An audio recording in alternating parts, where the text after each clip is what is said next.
તો નહીં, 2 દાડા થઈ ગયા મળ્યા. લાઈન ઘરે જતા હોય.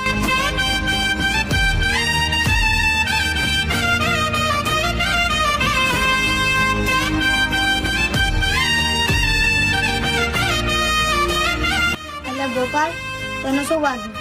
નોકરી જતો ને ત્યાં પડ્યો ને કામ કરતા કરતા એ વાગ્યું છે. એક જ દવાખાના મજા નહીં. બધા દવાખાને જઈને આવ્યો, બાવળા, અમદાવાદ, બધા 16 સિવર સુધી જઈને આવ્યો, પણ ડોક્ટર કોઈ હાલ ચાલતા નથી. મારો શરીર હાલતું નથી. કાલ રામાપીરના દર્શન કરવા જવાનું થાય છે દીવ વગર, એટલે ભલે મરી જવાનું થાય, કાલ જવાનું થાય છે.